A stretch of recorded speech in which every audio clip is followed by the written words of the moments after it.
নমস্কার, আমি তিলাঞ্জন টিএসএনএম নিউজে আপনাদের স্বাগত। আপনারা জানেন আমাদের বিশেষ অনুষ্ঠান তুমি বলবে আমি শুনবো। এতে আমরা কিছু বলি না, এতে বলে জনগণ, জনপ্রতিনিধি, সাধারণ মানুষ আমাদের মধ্যে বার্তা যায়। কিন্তু আজ আমি বলবো, আমি বলবো এবং আমি বলতে বাধ্য হয়েছি, সে কারণে বলবো। কি বলবো? বাড়াবনে নিয়ে বেশ কয়েকটা কথা আমাকে বলতেই হবে।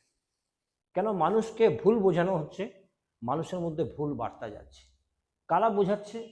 দেখুন, আমার বলতে খুব লজ্জা লাগছে, কিছু অর্বাচীন। সাংবাদিকতা এত সহজ জিনিস বলে আমার মনে হয় না।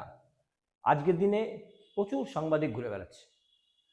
আমি বলি, যারা বক্তব্য দিচ্ছেন বা যারা বক্তব্য দেন, একটু সাংবাদিক যারা পৌঁছচ্ছে, আমি কিন্তু সবার কথা বলছি না, যার বোঝার তারা বুঝবেন, একটু জানবেন তো যে জার্নালিজম বানানটা লিখতে পারে নাকি, সাইকোলজি বানানটা লিখতে পারে নাকি। আপনার মুখের সামনে মোবাইলটা ধরে আপনার বক্তব্যটা নিয়ে ফেসবুক বা নিজের পেজে ছেড়ে দেওয়াটাই সাংবাদিকতা নয়। এর জন্য পড়াশোনার প্রয়োজন হয়। প্রত্যেকটা মানুষ সব কিছু জানে না, সব কিছু পড়তে পারে না, কিন্তু যে বিষয়টার উপর খবর করতে যেতে হয় সে বিষয়ে অ্যাটলিস্ট একটু জ্ঞান অর্জন করে নিতে হয়। আমি বললাম তো, দেখুন না, জার্নালিজম, সাইকোলজি, নিউমোনিয়া, এই বানানগুলো ইংরেজিতে লিখতে পারে নাকি একটু দেখবেন। কিন্তু মনে হচ্ছে যে বারাবণী নিয়ে কথা কেন বলছি।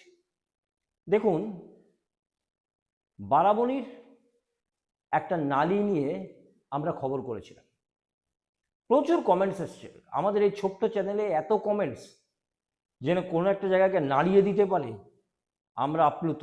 কমেন্টস আপনি করতেই পারেন, আপনার মতো কমেন্টস করবেন, এবং জানবেন যে এই কমেন্টসটা কিন্তু হাজার হাজার লোক, লক্ষ লক্ষ লোক দেখছে, পড়ছে।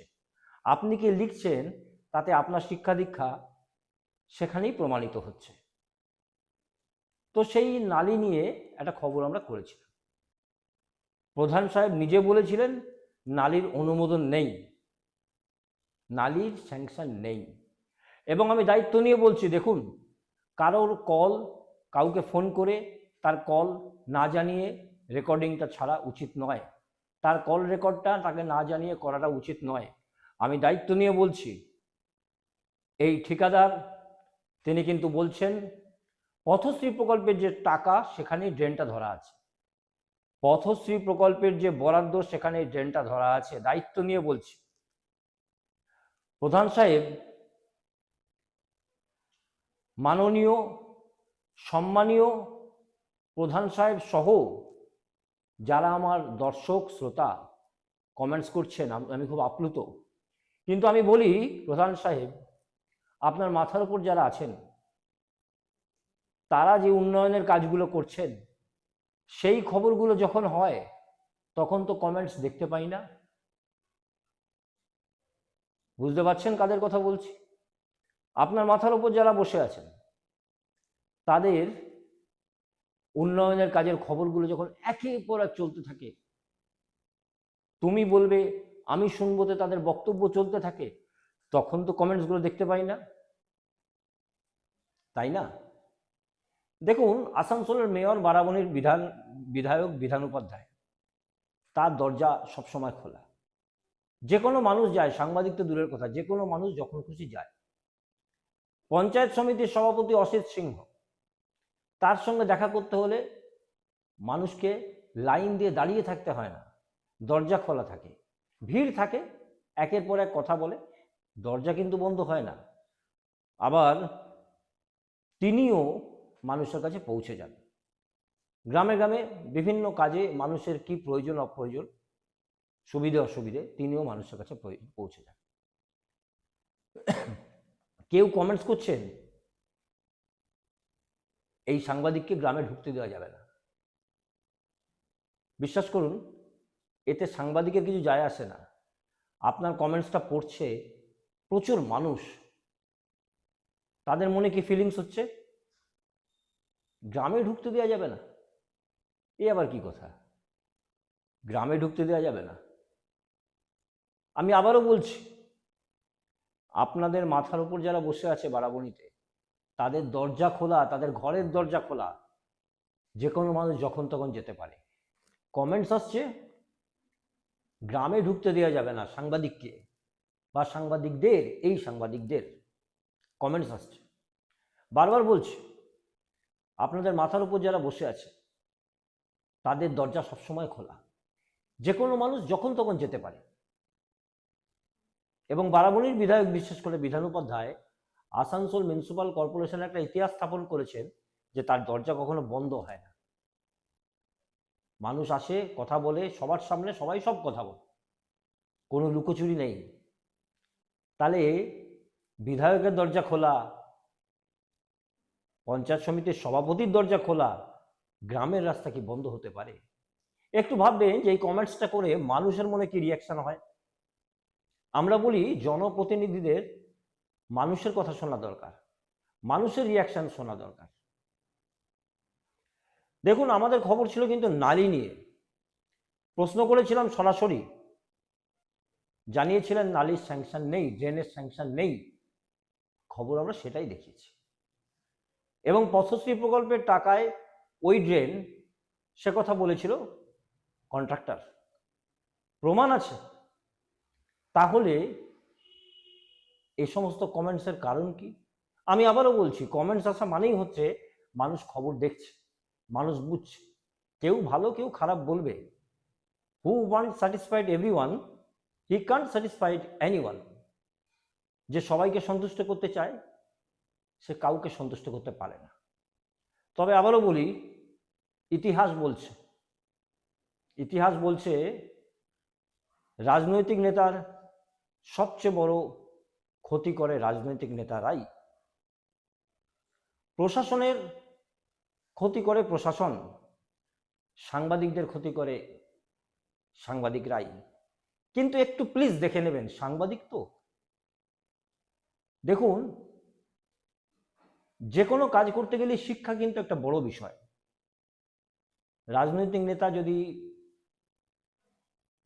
রাজনীতি নিয়ে বক্তব্য রাখতে না পারে, সময় অনুযায়ী জ্ঞানগুলি অর্জন না করে, তার রাজনীতির বক্তব্য মানুষ বেশিক্ষণ শুনবে না।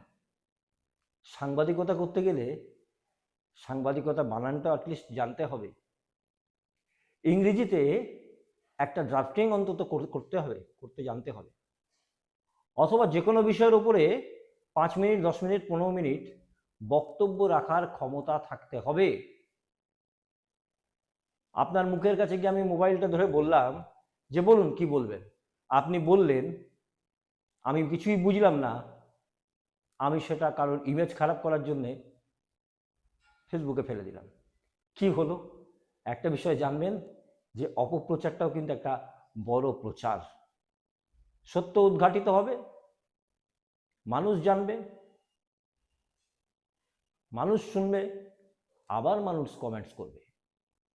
আমরা বলি যত কমেন্টস আসে আমরা তত আপ্লুত হই, কারণ আমরা এমন একটা চ্যানেল যেখানে একটাও বিজ্ঞাপন চলে না। খুব স্বাভাবিকভাবে বুঝে নেবেন বিজ্ঞাপন চলে না। অতএব মাথা ঝোঁকানোর ব্যাপারটা নেই, তাবেদারি করার ব্যাপারটা নেই। কিন্তু উপর মহলকে দেখে মানুষ এগিয়ে যায়, কাউকে একজন গুরু হিসেবে সে নিজে মনে করে নেয়। আমি আবারও বলি, বারাবণীর বিধায়ক, বারাবণীর পঞ্চায়েত সমিতির সভাপতি, তাদের দরজা সবসময় খোলা মানুষের জন্যে, সাংবাদিকের জন্যে। সাংবাদিক তো কোনো জীবজন্তু নয়, সেও মানুষ। তাহলে গ্রামের রাস্তাটা বন্ধ হবে কি করে? কেন কথাগুলো বললাম একটু মন দিয়ে শুনবেন, বুঝবেন এবং খবরের নির্যাস খুঁজে বের করবেন। ভুল হয় অবশ্যই বলবেন, কিন্তু যেটা ভুল নয় সেটাকে ভুল প্রমাণ করার চেষ্টা করাটা আমার মনে হয় অন্যায়। তবে করতেই পারেন, মানুষ তার সিদ্ধান্তে চলবে, সংবাদ মাধ্যম তার সিদ্ধান্তে চলবে, উইথ এভিডেন্স, উইথ ডকুমেন্টস তারা এগোবে। আবারও বলছি, ওই নালী স্যাংশন নেই। আমাদের বিশেষ অনুষ্ঠান তুমি বলবে আমি শুনবো, তো আমরা কিছু বলি না। প্রধান সাহেব নিজে বলছেন স্যাংশন নেই। আর কন্ট্রাক্টর বলছেন পথশ্রীর টাকাতেই ওই নালি, ওই ড্রেন, পথশ্রীর টাকাতেই ওই ড্রেন, এবং মানুষের রিকোয়ারমেন্ট অনুযায়ী আরও হবে। অতএব যারা কমেন্টস করছেন, যিনি কমেন্টস করছেন, আমি কোনো কমেন্টসে রিপ্লাই দিই না, প্রচুর খবরে প্রচুর কমেন্টস আসে, কিন্তু বিষয়গুলো এমনভাবে উঠে আসছে এবং কিছু অর্বাচীন তথাকথিত সাংবাদিক ঘটনাস্থলে পৌঁছে গিয়ে সেটাকে বিভ্রান্তিমূলক করার চেষ্টা করছে, যে কারণে আজকের এই এপিসোডটা করতে আমি বাধ্য হলাম। কেমন লাগলো বলবেন। আমাদের বিশেষ অনুষ্ঠান তুমি বলবো আমি শুনবো আবার আগামীকাল।